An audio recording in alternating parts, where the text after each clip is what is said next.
Hello, this is King Dryboo and welcome back to another video. Now I know what you're thinking. The last video I said I was going to do another game to do commentary on. And I have other games, but I wanted to show this. So here I am training in Dark Souls 3 in the arena and run into this guy who managed to do a sneak attack on me. Half of my health gone, I was ready to fight now. But he doesn't want to fight, he wants to run away, and it doesn't take me long to realize his strategy. He wants to run away and hit me. Pretty irritating.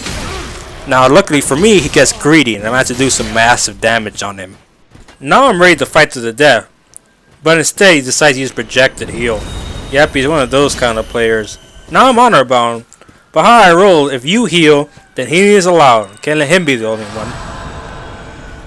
There's a break in the action here. It just comes into a heal fest. It's a duel, so people usually don't heal, but this guy, he doesn't want to lose. So I make sure I heal to the max. I mean, you get like what, 5 Ashen Estus, which is all good. Now he goes up and runs up the tower again, but I'm not done enough to take the fall damage, so I run back down. I saw a spear in hand and instantly thought he's gonna run around and poke me, which is exactly what he did. It must have been so obvious because he ended up switching to a scythe. Now I don't run into people using that scythe all too often, so I'm a bit rusty fighting it. He might as well be saying pickle pea, or pumperum, or something like that, because how many times he goes up that tower. The bombs. You see him end up using those bombs a lot more often from this point. Now he's running around while throwing bombs everywhere.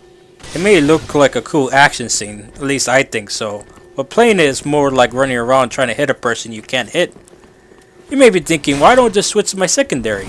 That's because I'm still practicing with this weapon, but trust me, the next match will be different. I run towards him without looking at my stamina bar. This is a big no-no. He ends up roll catching me to oblivion because of it. I managed to get the time right and dodge his endless barrage of roll catches. Instead of fighting me directly, he suspects me to run after him and die. But I stay true to the heal rule that he put out there. For him it's okay, but when you start doing it freely, he starts sarcastically capping and doing the what is it 2.0 from Dark Souls 2. Again, one of those kind of players. I chase him up the tower again, and what does he want to do? Drop down again. I decided I need to switch my rings around to be able to chase him down when he does something like that. But not paying attention, I got hit by a firebomb. This is when my rust against this weapon really starts to show. I just can't hit him. And I'm taking all sorts of damage as my timing is completely off. But it doesn't matter, because as I suspect, the match is over. And what do we end in? A draw. If the guy didn't decide to like heal, prolong the fight, and do anything he could to win, we might have actually had a good battle, an actual duel. But instead, we ended up like this. And one loading screen later, was the weapon that just should have been called Ultra Greatsword. We're back at Firelink Shrine. It was my favorite Firekeeper. Now, as I'm going through this, I have this, this prediction. I'm gonna run into this guy again. There's no doubt. The Souls games are not kind. If you don't want to run into someone, you run into him 7 more times. It doesn't help that, the game's a bit older now, but a lot of people still play Dark Souls 3. I'm not sure about the remastered. Now that's another video I gotta do. Anywho, I go and get a match, and for this time, it's for realsies. Yep, for realsies. That's a word we're gonna use. Hopefully not as often as I think. And who do you run into? Can this be the same guy?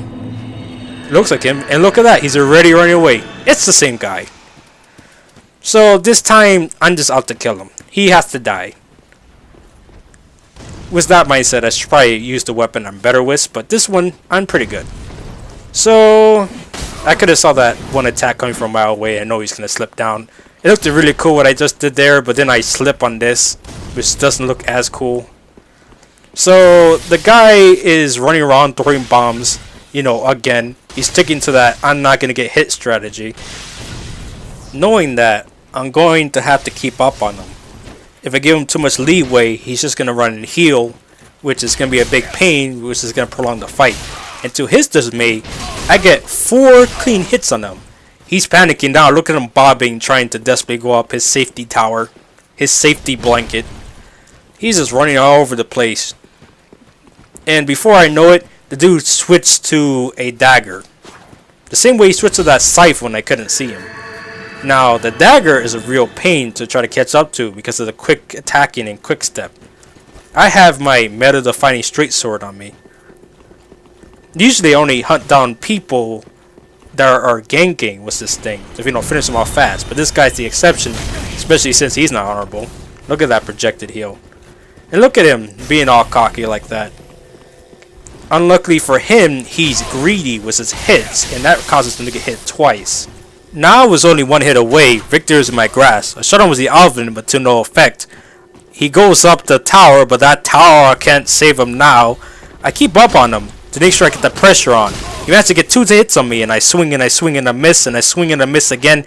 He comes up to me and I dodge, and then it's over. And what does he do? He disconnects. All the time with these guys. Get good. Anywho, I'm glad I was able to share this experience with you guys.